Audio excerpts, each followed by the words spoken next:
turnesinden geldin. Nasıl geçti? Evet, uzun bir Asya turnesiydi. Japonya'da 8 konser, Çin'de de Pekin'de bir resital. Japonya'da benim İstanbul Senfonisi eserim, Tokyo Senfoni Orkestrası Japonya premierini yaptı. Bir de ilginç bir deneyim yaptık. Saksafon ve piyano için ben bir eser besteledim. Japonların Nobuya Sugawa diye çok büyük bir saksafon üstadı var. Dünyanın en iyi saksafoncusu diye anılan. Onun için bir piyano ve saksafon için yarım saatlik bir eser almıştım. Onu da 2 kere çaldık. Tokyo ve Osaka'da. Cehaletimi mazur gör ama şeyi merak ediyorum. Saksafonla klasik piyanonun birlikteliğinde bir eser yazmak zorlu bir deneyim midir? Bir engel aşmak gibi mi? Alto saksafon sadece caz enstrümanı değil, aynı zamanda bir klasik müzik, yani modern klasik müzik enstrümanı da. O yüzden yok, çok zor bir deneyim değil. Yani saksafon sonuçta klarinet ailesinden bir enstrüman. Benim kişisel deneyimlerim de var. Senin özellikle Avrupa konserlerini kişisel olarak da gözlemlediğim için orada nasıl algılandığını, nasıl bir fazla say bilgisi olduğunu o izleyicide biliyorum ama Uzak Doğu, Asya konserlerini deneyimlemediğim için merak ediyorum. Nasıl oradaki seyircinin ilgisi? Genel olarak konserlere, genel olarak klasik müziğe, özel olarak Fazıl Say'a. Evet. Yani çok muazzam ileridir. Japonya dünyada en ileri ülkelerden biri kültür sanatta. Ve ben orada 20 yıldır konser vermeye gidiyorum. Her yıl gidiyorum Japonya'ya. Japonya çok ileri ve benim çok güzel bir seyircim vardır orada. Her gidişte 7-8 konser ve müthiş bir doluluk olur konserlerde. Biraz Türkiye gibi Avrupa'ya ve Amerika'ya nazaran daha genç bir seyirci. Bilirsin, Avrupa ve Amerika klasik müzik dinleyicisi yaş ortalaması 60 veya üstüdür. Türkiye'de bu biraz 40 civarıdır. Japonya'da Türkiye gibi olan bir ülke. Çin ise tamamen yeni başladı. Yani bir 10 yıldır, 15 yıldır Çin'de gerçek anlamda klasik müzik turneleri, dünya sanatçılarının Çin'e gitmesi vesaire olayı başladı. Onların daha yeni, daha yolun başında olduğunda zaten hemen hissediyorsunuz. Ama olağanüstü salonlar yapıyorlar. Çok güzel salonlar var ve ileri bir ülke Çin'de. Yani Japonya ve Çin şu anda bir Asya turnesi için gelişmiş ülkeler.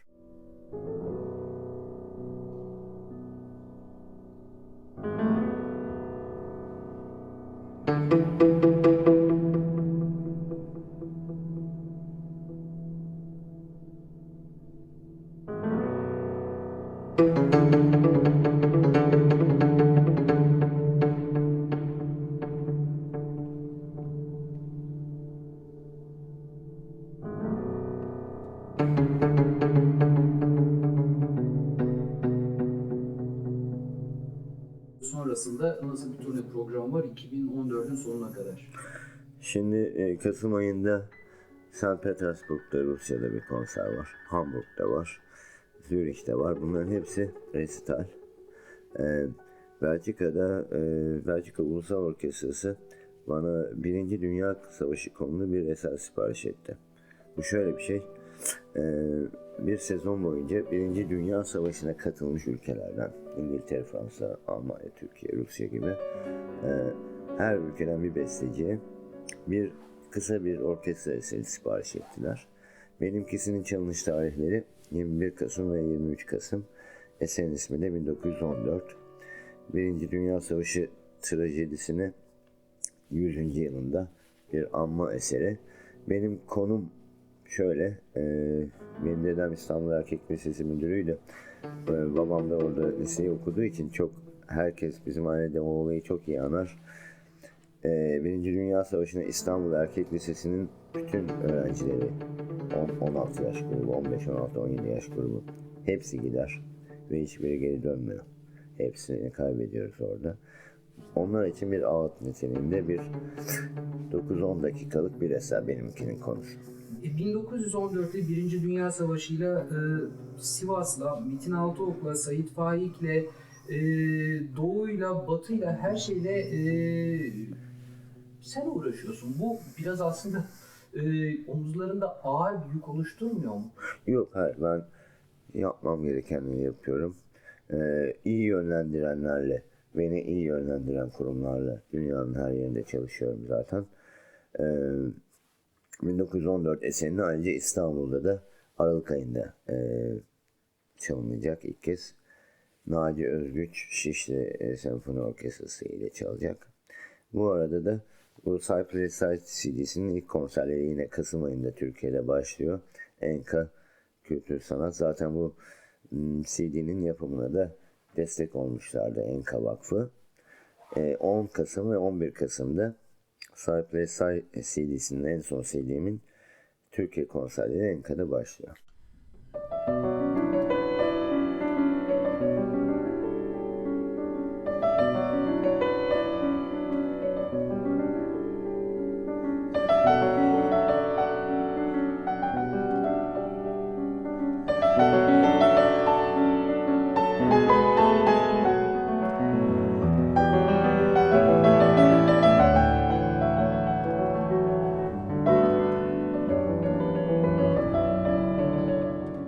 Gidelim Say, Play, Say. Nasıl bu albümü oluşturma fikri nasıl oluştu sende ve ekibinde? Şimdi benim böyle bir CD'm hiç olmamıştı. Çünkü bu benim bütün piyano eserlerim, yani bütün hepsinin değilse de çoğunun yer aldığı bir resital gibi, kendimin çaldığı bir referans kayıt gibi son 20 yılda çeşitli tarihlerde çalınmış kayıtlar. Mesela Nasrettin Hoca'nın Dansları 1993 yılında Berlin'de kaydettiğim bir kayıt. Senin ilk eserin? İlk eserim, evet, Opus 1. 20 yaşındayken beslemiştim. 1997'de ilginç bir anıdır. Gradignan Fransa'da biz Bach CD'mi, benim o yıllarda çıkan Bach CD'si yapıyordum.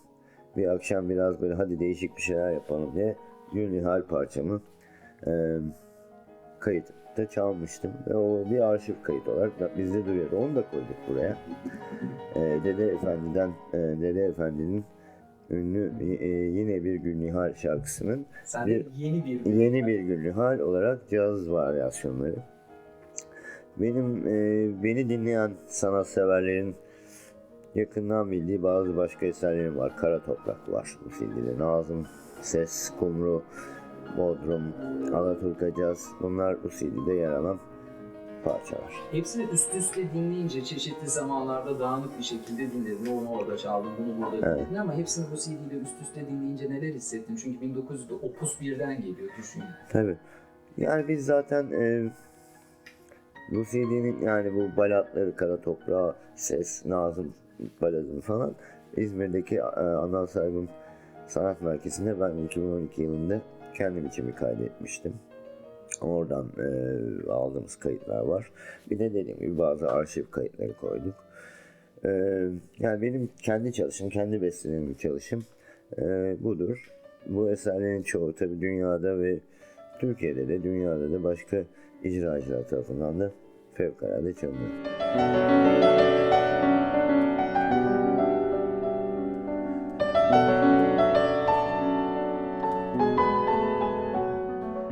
Tarkovski şöyle der: dünya mükemmel olmadığı için sanat vardır der. Bu cümleye neden sahipleniyorsun? Yani yaşadığımız dünyaya, yaşadığımız ülkedeki durumlara, savaş trajedilerine, terör trajedilerine veya yaşanılan olumsuzluklara, ötekileşmelere, sansürlere, her şeye bu bir mükemmel olmaması, insanoğlunun birbiriyle anlaşamaması yüzünden oluşan çelişkili tablo aslında sanatın ilerlemesini sağlayan bir unsur. Bana hep sorulmuştur, yahu Türkiye'de bayağı zorluklarla karşılaşıyorsun, bu senin üretimini çok kötü etkilemiyor mu? Hayır, hep tam tersine kıvılcım çakan, biraz daha itekleyen bir unsur da oluyor bir yandan. Yani daha çok beste yapmak, daha iyi yapmak, cevaplamak güdüselliği de oluyor. Mükemmel olmamanın genel hali başka bir şey. Bir de senin kişisel olarak yorulduğun anlar olduğunu ben düşünüyorum. Hatta bazen tırnak içinde yalan yanlış bilgilerle, kulaktan dolma bilgilerle, kulaktan kulağa oyununda yok olan cümlelerle senin kendi coğrafyanda yorulduğunu düşünüyorum. O yorgunlukta hiç küskünlük hissetmiyor musun? Tabii ki küskünlük hissediyorum ve tabii ki de yoruluyorum ve tabii ki de beynin, şöyle söyleyeyim Yekta, yani Mozart sonatların 6 CD'sinin kaydını yaptım bu yıl. Yani bir yandan onu yapıp bir yandan bir sürü dertle uğraşmakta, kafayı temizleyebilip tekrar günde 6 saat tertemiz Mozart çalışabilmek de mümkün olmayabiliyor. Bütün bunlar gerçek.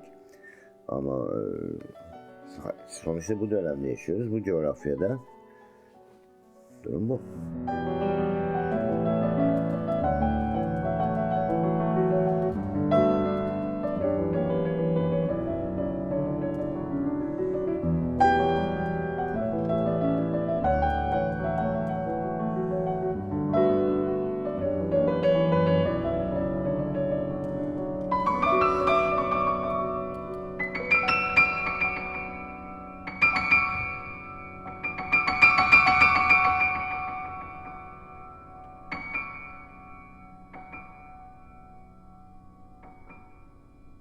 Ben hep merak etmişimdir. Kumru'yu dinlediğinde neler hisseder? Kumru yani tabii ki çok iyi tanıyor partiyi çocukluğundan beri. Hiç sormadım. Hislerini de sormadım. Herhalde şey yapıyordur, gururlanıyordur.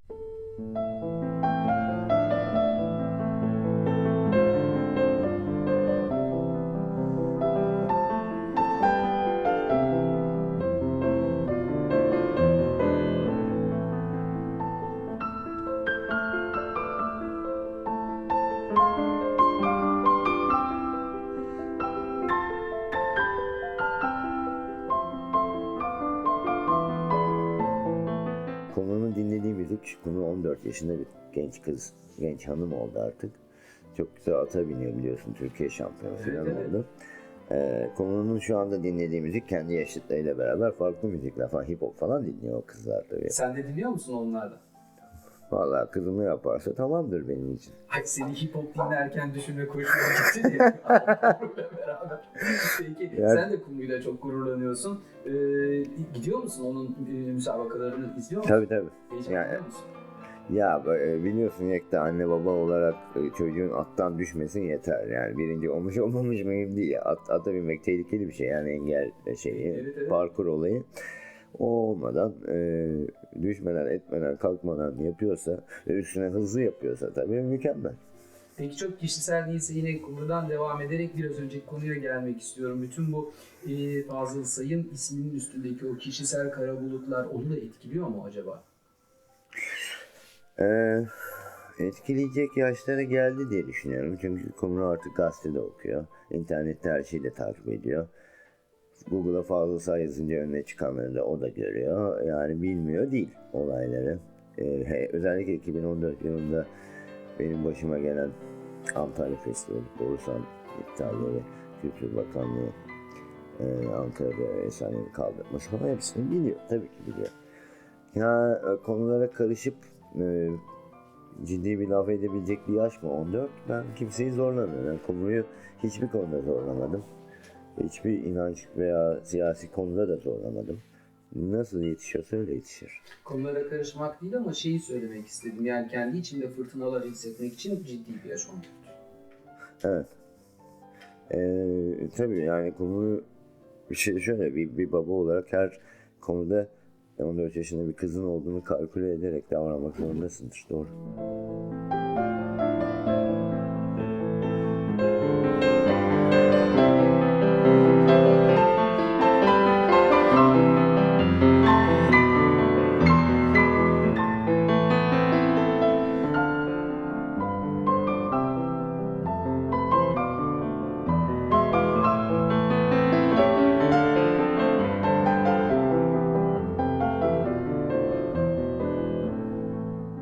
Burada yeni eklenen solo piyano eseri Gezi Park 2 yok. Onu da Gezi Park ayrı bir CD yapacağım. Gezi Park 1, 2, 3 olarak. O yüzden onun olmasını tabii benim solo çaldığım kendi piyano müziğimde bir tek eksik o. Gezi Park 2. O olsaydı da tam bir portre oluşacaktı ama dediğim gibi onu Gezi Park'ı dosyasına koyacağız. Burada şöyle söyleyeyim. 23-25 yaşında bestelediğim eserlerim var. Onları 20 yıl sonra çalıyorum. Bir duruluğa, bir erdeme ermiş bir çalış var. Yani YouTube'da dinlenilen vesaire şeylerden çok daha iyi. şöyle tavsiye ederim. Yani bir ses kumu veya kara toprağı bu albümden dinlerlerse çok daha duru, çok daha net, anlamlı, ifadeli bir çalışışla karşılaşacaklar. Yekta biliyorsun insanlar iPhone ile konsere gelip kötü bir ses kaydıyla elleri titreyerek onu YouTube'a koyuyor ve binlerce, yüz binlerce kişi de oradan seyrediyor. Veya bir televizyon programı YouTube'a düşüyor ve internete düşüyor diyelim. Ya bu gerçekten benim böyle olmaz. Bu eserlerimi böyle çalmak istediğim bir kayıt. Hangisini daha çok seviyorsun diye bir şey yok. Bunlar benim zaman içinde yaptığım besteler.